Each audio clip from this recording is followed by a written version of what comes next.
You know, it used to be that once you were wounded in war, you were shipped home and left behind to heal with nothing but your thoughts to keep you company. But since a Marine never faces a battle alone, one base in North Carolina believes they should never have to heal alone either. It's that sentiment that led Lieutenant Colonel Tim Maxwell to do something for those coming home bruised and battered. He says his actions came from growing up and watching Vietnam vets face the lonely months and years alone in their hospital beds. And as you will now see, it was a lesson well learned. This is the Marine Corps base at Camp Lejeune in North Carolina. Tucked away at the base is the Wounded Warrior Barracks, where the injured Marines come to recuperate after returning from Iraq or Afghanistan.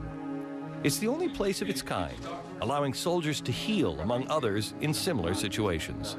Lieutenant Colonel Maxwell knows all too well about injury, having suffered a mortar attack in Iraq. One day I just got bad luck and took shrapnel rounds basically from my left knee. Got a couple in here, still in there, and it went up my left side. Broke my back, my elbow here on my left arm. A couple rounds here and there went inside my skull and went into my brain. Whacked down a chunk of the left side of my brain. I have some good trouble with the right side because the left side of my brain was, the nerves and whatnot were cut off over there. While recovering at a hospital, Maxwell got the idea of housing all the wounded Marines coming back from war in the same place, particularly the younger ones who may not always get what they need at home. Going home ain't that great. Sounds great. It's great for about a week, maybe 2 weeks.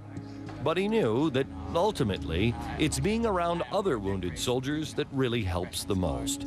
So he presented the idea to his superior. Lieutenant Colonel Maxwell said, "You know, sir, we ought to get a barracks and let's put them all together and let me be in charge of them." And he said, "Okay, let's give that a try and see what it works out like." So that's kind of how it came about. Maxwell describes the barracks as an in-between place, a place where Marines convalesce while figuring out what they'll do next. A lot of Marines don't want to get out of the Marine Corps or don't know what they want to do. So now, there's not an immediate decision. You're out. You're wounded, you're out. No, now they can stay in the Marine Corps even if they've lost some techniques, some capabilities that they had before. It seems like everybody would be glad they're home and glad they got out of the wound. Now they want to go back to the unit. All of them, and some of them aren't going to make it back. So it takes a lot of discussing, you know, spend time with these guys about what their future's going to be like. So that's what we do here. Lieutenant General Amos says the message they're trying to send wounded Marines is simple. We're going to care for you. You're back on the team again. You know, we love you. You're a Marine. Don't forget that. And we're going to care for you. It allows them to come back and be with people that care for them, that understand. It guarantees that they're going to get the proper medical care because we're going to make sure that they make all their therapy appointments and get all the care that they need. It provides the structure that they like and allows them to come back in and become part of a team again so they're not on the outside looking in. Ask Maxwell about the success of the program. Oh, that part's easy. The morale in this place is the highest morale we've seen anywhere. And I said it before and I say it again. You watch, look at 20 years, PTSD, and look at the guys in the barracks, it'd be way lower, much lower percentage of guys because they don't have to spend a lot of time alone. To show their appreciation for Maxwell's efforts, the team had a surprise for him opening day, naming the barracks Maxwell Hall.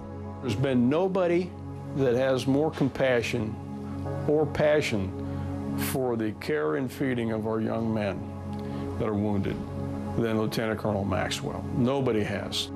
But Maxwell says what's important is preparing the guys for whatever may lie ahead. They come to terms with the fact that that's okay. I did my service, served my country, and they'll be better citizens the rest of their lives because of it. There's so many great stories out there. We will be one program that will try to tell you the good news from time to time as well. Today, the Wounded Warrior Barracks in Camp Lejeune houses nearly 40 Marines. The program has been so successful that Camp Pendleton in San Diego may soon follow suit, building their own Wounded